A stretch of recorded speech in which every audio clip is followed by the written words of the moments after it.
Okay, welcome back. Shotzi here.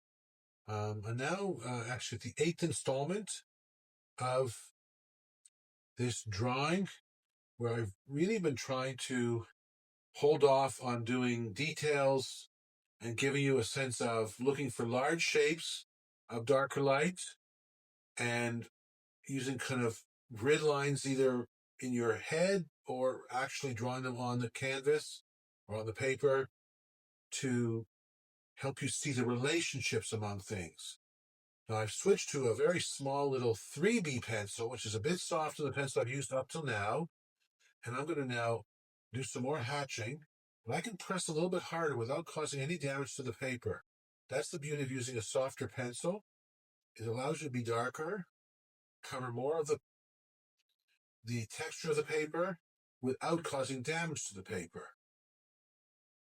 Softer pencils, of course, lose their sharpness more easily and more quickly.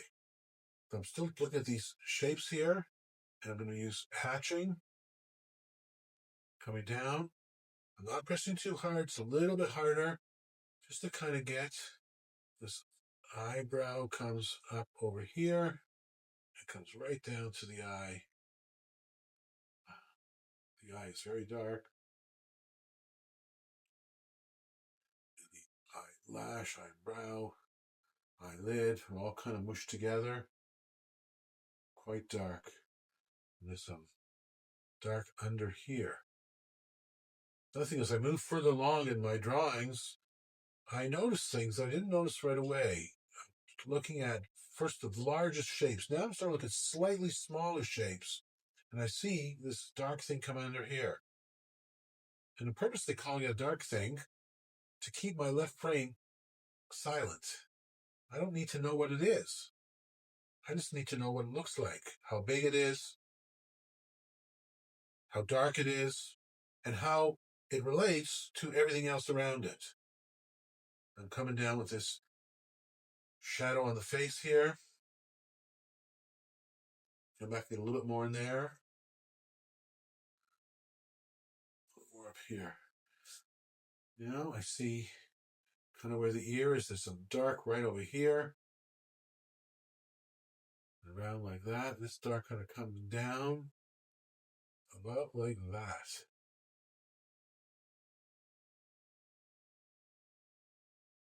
This is still a relatively soft pencil, though it is a 3B.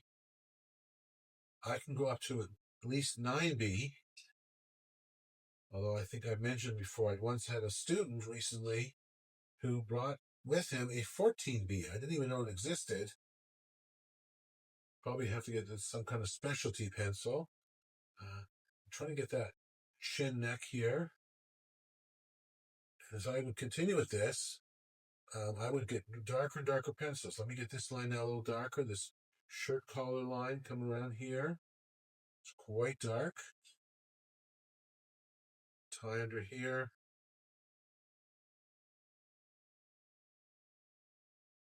Is that quite dark? Or at least darker. And I'm still using cross hatching.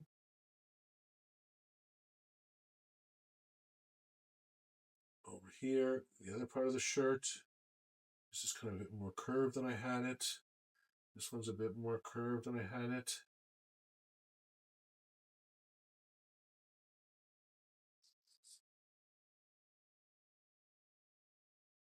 Check it now. Because I'm using a softer pencil, it requires more frequent sharpening. I like a nice sharp pencil. Gives me more control. And I can make finer lines as I need. Coming down here, this is a bit darker like that.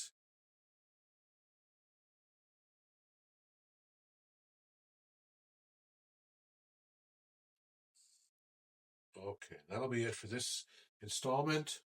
Please stay tuned and I will continue with this drawing. Thank you.